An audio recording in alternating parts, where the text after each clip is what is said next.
analia kama panya imeshikwa na mtego. Na nilikuwa nimemwambia nitasukuma yeye. Si nilimwambia? Nikamwambia Kasongo, wewe umekasirisha watu ya Kenya na hawalali. Hata wewe tutakasirisha wewe vile umekasirisha wa Kenya. Wa Kenya ambaye umeboa nyumba yao hawalali, hata wewe hutalala. Watoto hawasomi kwa sababu ya kukosa fees, hawalali, hata wewe hutalala. Si ndio? Tumsukume.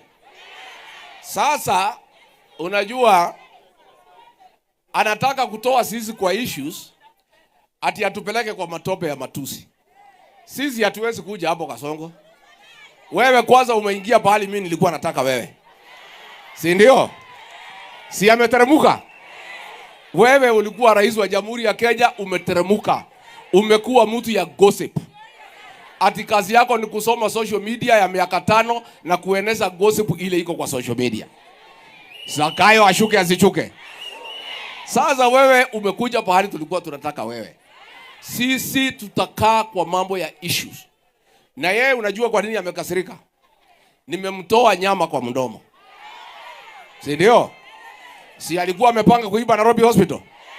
Tukamuanika. Sasa anasema, sasa ndio amekasirika. Si ati kwa sababu ya masikio, hapana. Masikio tunataka ikuwe kubwa asikize ground. Si ndio? Kasongo asikize ground asisikize. Wewe Kasongo sikiza ground. Sasa iko program ya Nairobi Railway City ambaye inafadhiliwa na nchi ya Uingereza. Yeye alipanga na watu wanaitwa CRBC kulipisha 29 billion. Na kuna wale walikuwa nataka wafanye hiyo kazi na 22 billion. Akawaweka ndege akawarudisha China. Ndio hii wa China wampatie bilioni 7. Hii makasiko yote unaona ni hii bilioni 7 tumemtoa kwa mdomo. Atolewe asitolewe. Na hiyo ndio kazi yetu Kasongo. Kazi yetu tukiona unataka kula kitu ya Wakenya, tunakuanika na Wakenya wanaingilia. Unawachana naye. So wewe endelea kukasirika. Sisi hatuna haja na makasiriko yako. Mimi wiki inakuja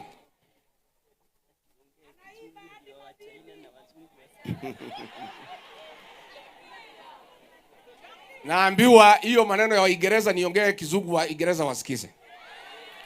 I want to address the British High Commissioner in Kenya. Si ndio? Hata Kizungu mimi niko sawa. Niko sawa, siko sawa. I would like to ask the British High Commissioner and the British people to take note that our president has gone berserk. He has lost his cool. He has lost his temper. He has just become another Kenyan. He is no longer presidential because he had planned a grant that you are giving to the Republic of Kenya to build Nairobi Railway City.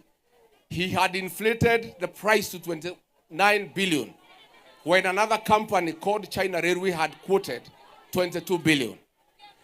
He organized for those directors to be deported so that this contract can be given to CRBC and they can give him a commission of 7 billion Kenya shillings. That is why he is angry. We are asking the British people, please authorize and give instructions that this contract be given to China Railways at a cost of 22 billion and save 7 billion, not just for the British people, but the world.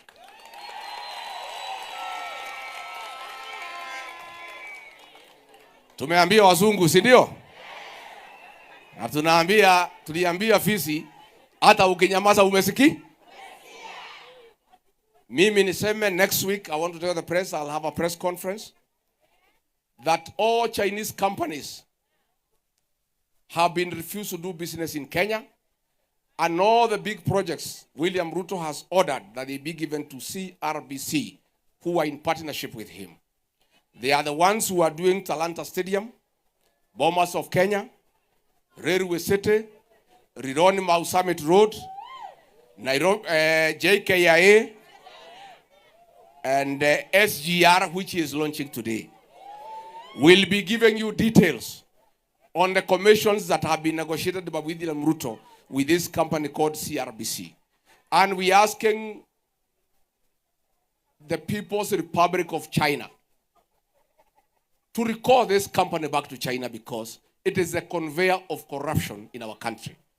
How do you explain that all the big projects for billions have been given to one single Chinese company called CRBC?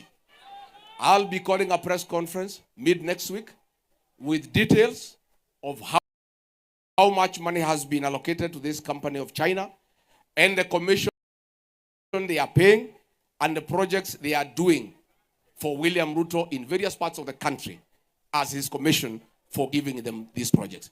So we're asking the Chinese government, if you truly don't entertain corruption, CRBC is a conveyor of corruption in our country and Kenyans are suffering. Mimi nikimalizia niseme, wananchi wameniambia niulize William Ruto. Wewe umesema watu wapunguze chakula. Wasikule sana. Si ndio? Kwa sababu watu wakikula wananona. Sasa Wakenya wananiuliza, ushauri yako kwa wale hawana chakula yote ni gani? Because they are Kenyans who have no food.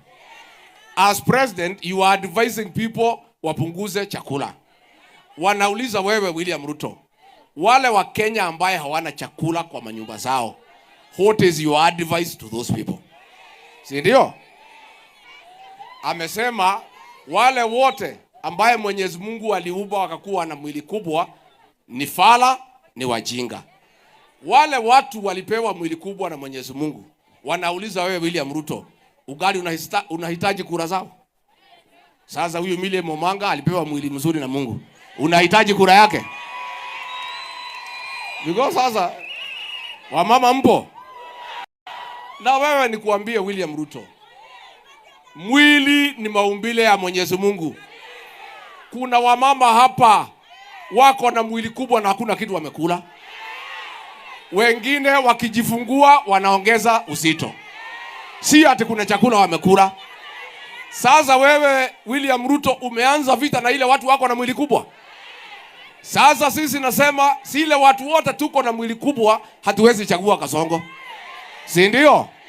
Wamama mpo? Wale wamama wetu warembo, unajua Kiafrika wamama kuwa na mwili kubwa tunafurahia, tunajivunia. Wewe William Ruto, shida yako ni gani na wamama? Shida yako ni gani na wale watu wamepewa mwili kubwa na wale wamama warembo wamepewa mwili mzuri na Mungu? Msimame. Wale wamepewa mwili na Mungu.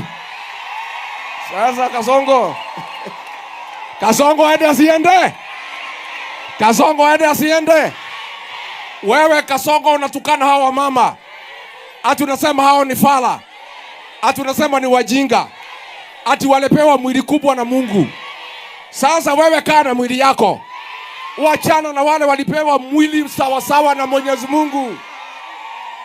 Na nyinyi wa mama muko na mwili kubwa, nyinyi ni warembo sana. Na wapenda sana wa mama. Mukae na mna hiyo.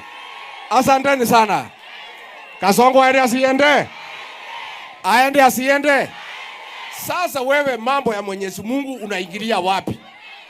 Ati amesema ati wale watu wako na mwili wadogo ati hao ndio wataenda nao Singapore.